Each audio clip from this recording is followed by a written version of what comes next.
आज Doubtnut app download करें। Doubtnut पर अपने सभी गणित, रसायन विज्ञान, भौतिक विज्ञान और जीव विज्ञान के डाउट्स का करो सफाया। बस प्रश्न की फोटो खींचो, एक ही प्रश्न को क्रॉप करो और तुरंत वीडियो सोल्यूशन पाओ। अभी डाउनलोड करें। प्रश्न है कि एक उपग्रह है जिसका द्रव्यमान m है, पृथ्वी की सतह से तने की ऊपर एक कक्षा में घूम रहा है। तो सिद्ध कीजिए कि उपग्रह की गतिज ऊर्जा GME बटा 2r है, जहाँ me तथा r पृथ्वी का द्रव्यमान तथा त्रिज्या है। यह भी दिखाइए कि जो उपग्रह है उसका आवर्तकाल 3π/gp के बराबर है, जहाँ पे रो पृथ्वी का घनत्व है। तो आइए हल करते हैं इस प्रश्न को। क्योंकि हम मान लेते हैं कि यह एक हमारी पृथ्वी है।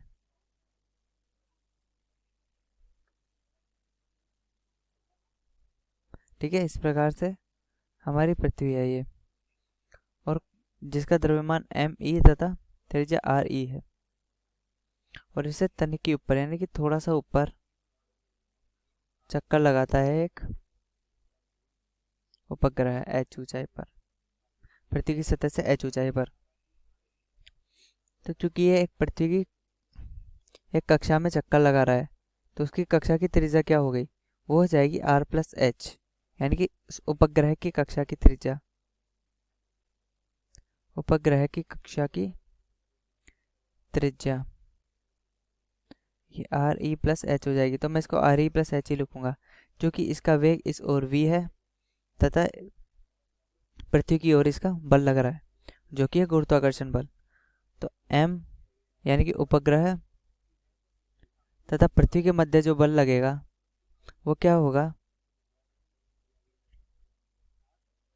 पृथ्वी के मध्य बल ये क्या लगेगा, ये लगेगा GMEm बटा re+h का होल स्क्वायर। इस प्रकार से जो उपग्रह तथा पृथ्वी के मध्य बल लगेगा। अब क्या होगा कि यह बल इस उपग्रह के लिए अपकेंद्रीय बल का कार्य करेगा, यानी कि यह जो उपग्रह है यह m द्रव्यमान का, वो एक पृथ्वी की कक्षा में घूम रहा है, तो वह घूम रहा है सिर्फ इसी गुरुत्वाकर्षण बल के कारण उपग्रह के लिए अभिकेंद्रीय बल का कार्य करेगा, अभिकेंद्रीय बल का कार्य करेगा। क्योंकि अभिकेंद्रीय बल क्या लिखी जाती है, अभिकेंद्रीय बल लिखते हैं हम mv²/r से, और r है re+h, यानी कि उपग्रह का द्रव्यमान बराबर उपग्रह का कक्षीय वेग अपॉन इसकी त्रिज्या। तो ये होगा GMEm बटा r² re+h का होल स्क्वायर। एक re+h कट गया, तो हम इसको आगे पीछे हाफ का गुणा कर देते हैं, तो ये लिखा गया ½ GMEm बटा re+h। अब हम देखते हैं कि ½ क्या होता है, ये होती है गतिज ऊर्जा। तो उपग्रह की गतिज ऊर्जा होगी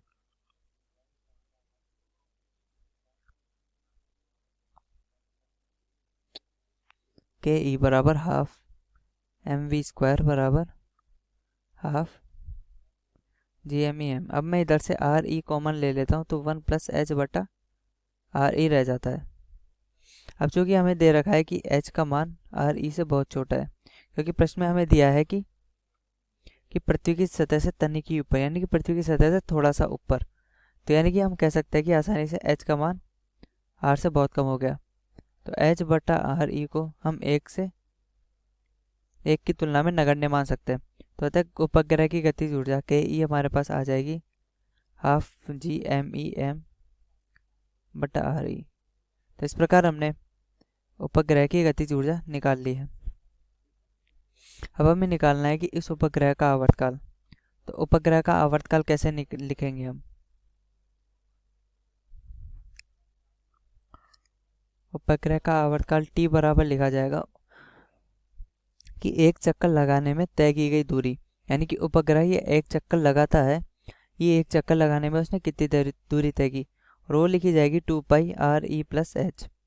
क्योंकि ये एक चक्कर है परिधि के बराबर, और परिधि क्या है, वो है 2π गुणा त्रिज्या, और ये नीचे है कक्षीय वेग v। तो हम कक्षीय वेग कहाँ से निकालेंगे, यहाँ से निकालेंगे। तो यहाँ से हमारा कक्षीय वेग कितना आता, यहाँ से भी हम निकाल सकते हैं, क्योंकि ये हाफ एम वी स्क्वायर के बराबर है। तो एम से एम काटेंगे, 2 से 2 काटेंगे, अंडर रूट ले लेंगे। तो 2 पाई, मैं आर ई बाहर ले लेता हूँ, तो 1/h प्लस आर ई बटा वी का मान हमारे पास क्या है, under root G M E बटा आर ई। इस प्रकार हमारे पास ये मान आ चुका है। अब हम लिखेंगे 2 पाई आर ई की घात 3/2 under root G M E, माफ़ कीजिएगा जी एम ई। और हम देखते हैं कि यदि केपलर के तीसरा नियम देखें, तो केपलर के तीसरे नियम के अनुसार जो आवर्तकाल है वो इसी प्रकार लिखा जाता है, यानी कि केपलर के तीसरे नियम के अनुसार आवर्तकाल का सूत्र है। परंतु हमें प्रश्न में आवर्तकाल का अलग सूत्र दिया हुआ है कि, और हमें इस रूप में आवर्तकाल को लिखना है। तो आइए इस रूप में आवर्तकाल को लिखते हैं। तो उसके लिए हम क्या करेंगे, t बराबर, हम इसको अंडर रूट के अंदर ले लेंगे, यानी कि under root 4 pi square R E की घात 3 बटा जी एम ई, और साथ ही साथ पृथ्वी के आयतन का ऊपर नीचे भाग दे देंगे, यानी कि ऊपर वाले पद में और नीचे वाले पद में हम आयतन का भाग दे देंगे। तो क्या बनेगा, पृथ्वी के आयतन का भाग देने पर 4 पाई स्क्वायर आर ई की घात क्यूब बटा 4/3 पाई आर क्यूब